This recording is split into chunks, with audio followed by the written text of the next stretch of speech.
තප්පර 15කින් පුද්ගලික විනාශ වෙලා යන්න පුළුවන්. තප්පර 15 පිච්චෙනවට වැඩිය ඕන් පැනලා මැරෙන්න තීරණය කරගත්තා. එතන තිබුණු ඒ මහා උස ගොඩනැගිල්ලෙන් බිමට පනිනවා කියන එක මහා භයානක දෙයක්. ඕන් පිලිස්සනවට වැඩිය පනින්න තීරණය කරගත්තා. විද්‍යාඥයෝ කියන පොළවේ මධ්‍යස්ථය ෆැරන්හයිට් 12000ක් කියලා. හිතන්න බලන්න සදා කාලයක් ඔබ ඒ ගින්න තුල ජීවත් වෙන්න යනවා කියලා.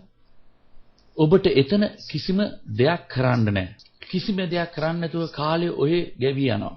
ඔව් එතන කිසිම ආකාර දෙයක් ඔබට කරන්න නැහැ. දේශනාකාරයා 9:10 කියනවා පාතාල ලෝකයේ කිසිම වැඩක්වත් යෝජනාවක්වත් දැනගන්නවක්වත් ප්‍රඥාවක් නැහැ කියලා.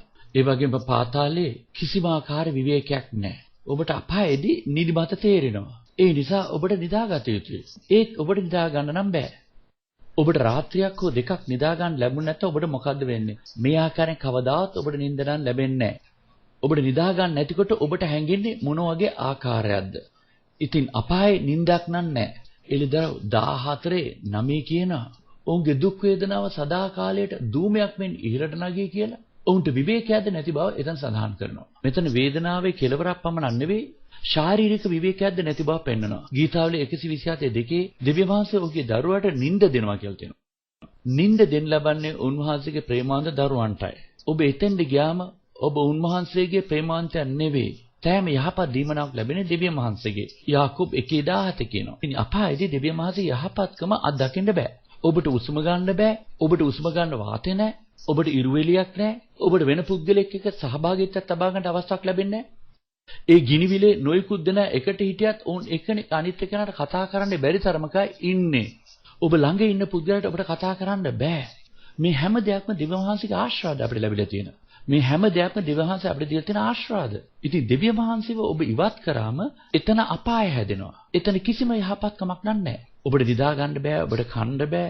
එතන තියෙන ගඳ කවදා දරා ගන්න බැරි තරම් ගඳක්. ඒ වගේම එතන උස්ම ගන්න තරම් වාතයක් උත් නැහැ. යෙසායා 42:5 කියලා තියෙන දෙවියන් වහන්සේ පොළවේ ඉන්න මනුෂ්‍යයන්ට හුස්ම දෙනවා කියලා. මේ මනුෂ්‍යයන් ඉන්නේ පොළවේ යටයි. මම දැනගත්තා මම පොළව මැද්දේ සිටියේ කියලා. අපාය පොළව මැද්දේ තියෙන බව බයිබල් පද 49ක් කියලා තියෙනවා. 49ක්. දැන් ඒ අතරම විනිශ්චය කාලයෙන් පසුව මරණයත් අපායත් ගිනිවිලට හෙළුණු ලබනවා කියලා.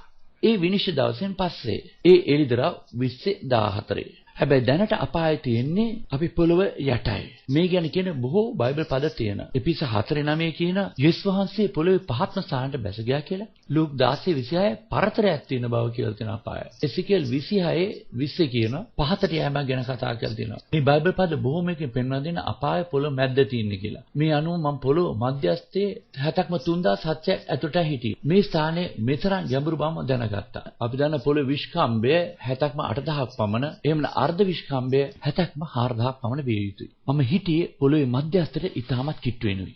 ඒක දැනගත්ත ආකාරය නම් මම දන්නේ නැහැ. ඒ වුණත් ඒ වෙලාව මම ඒක දැනගත්තා. අර ගිනිවිල ගැනත් එහෙමයි මම දැනගත්තේ. ඒක මහා විශාල ගිනිවිලක්. ඒ ලොකු ගිනිවිල වටේ තවත් කුඩා ගිනිවිලවල් ගොඩක් තිබුණා. ඒ වගේ පුද්ගලයන් තනි තනව හිටියා. ඒ වගේම අපායේ තවත් හිරගෙවල් තිබුණා. සමහර අය හිරගෙවල් වල ගිනි වලවල් වල හිටියා. ඒ විශාල ගිනිවිලේ හිටියා. ඉතින් අපායේ නොයිකුත් වර්ගයේ ස්ථාන තියෙනවා. ඒ වගේම දුක් විඳීමේ මට්ටම් තිබුණා. හැමතැනම එකම දුක් විඳීම නෙවෙයි තිබුණේ. මේ ගැන කියන බයිබලයේ පද බොහොමයක් තියෙනවා. ලූක් 20:47 කියනවා බරපතල දඬුවමක් ගැන. එහෙමනම් සුළු දඬුවම්ද තියෙන්න ඕනේ. ලූක් 10:12ට අනුව ඒ නුවරට වඩා සොදොමට සහනය ලැබෙනවා කියලා තියෙනවා. ඒකෙන් සහනය වැඩි අඩු බවක් පෙන්වනවා. හේබ්‍රු 10:29ට අනුව ඊටත් වඩා දඬුවමක් ලැබීමට අපි සුදුසු නොවෙමුද කියලා තියෙනවා. මෙතන වඩා විශාල වූ දඬුවම් දීමක් ගැන කතා කරනවා. මතී 23:15ට අනුව ඔබ ඔහුව අපායේ දෙගුණයක් දරුවෙක් බවට පත් කරගන්න. මේ අනුව අපාය වර්ගීකරණයක් තියෙනවා. මේ එකක්වත් හොඳ නැහැ. මේ සියල්ලෙම කිසිම හොඳක් නැහැ. අපායේ කිසිම හොඳ තැනක් කියලා නැහැ. ඔබ යෑම සඳහා තෝරාගත් ස්ථානයක් නම් නෙවෙයි. මම එතන ඉන්න වෙලාවේදී මම මගේ භාර්යාව ගැන හිතුවා. මම එතන ඉන්න වෙලාවේදී මට හැඟුණා මගේ භාර්යාව මට කවදාවත් හම් වෙන්නේ නැහැ. මම මෙතනින් කවදාවත් එළියට එන්නේ නැහැ. ඇය මාව කවදාවත් හොයාගන්නේ නැහැ. මට මෙතන එළියට යන්න බැරි බව මට හැඟුණා.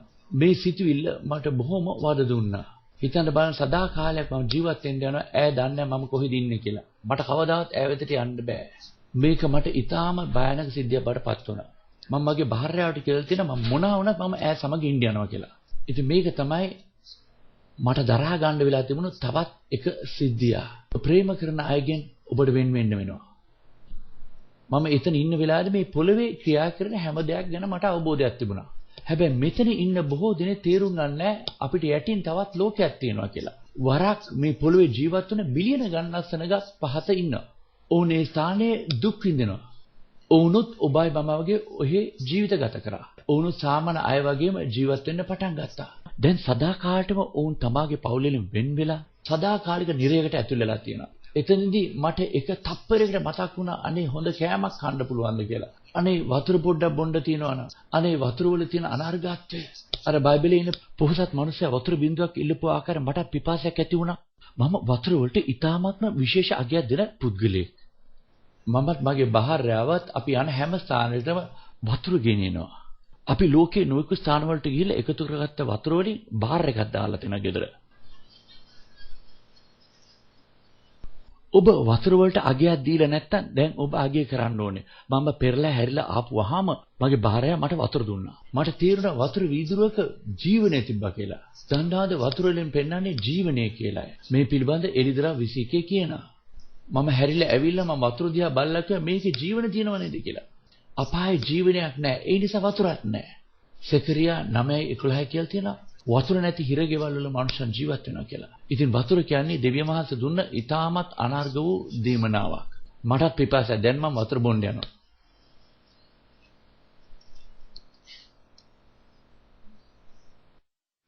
ඉතින් මම එහිදී මේ පොළොවේ ඉන්න හැම කෙනෙක් ගැන හිතන්න පටන් ගත්තා. මම දැනගත්තා මෙතන ඉඳන් එළියට එන්න නම් බෑ කියලා. මොනා කරත් එළියට නම් එන්න හැටියක් තිබෙන්නේ නැහැ. එතෙන්දී සදාකාලය කියන එක මට වඩා හොඳ තේරුම් ගියා. මෙහිදී කාලය කියන්නේ ආරම්භයකුත් කෙලවරකුත් තියෙන දෙයක්. ඉතින් කාල රේඛාවක් කියන්නේ ආරම්භයක් තියෙන කෙලවරක් තියෙනවා. ඔබ ආත්මයක් හැටියට මේ සදාකාලය වඩා හොඳ තේරුම් ගන්න පුළුවන්. ඉතින් මම හොඳින් තේරුම් ගත්තා මේ ස්ථානේ මම සදාකාලයක්ම ජීවත් වෙන්න යනවා කියලා. එතන තිබුණු ඒ පීඩනේ ඊටමත් මහත්. ඔබ දරා ගන්න ඕනේ. ඒ භයානකම දේ ඔබ කවදාවත් පිට වෙන්නේ නැති එකයි.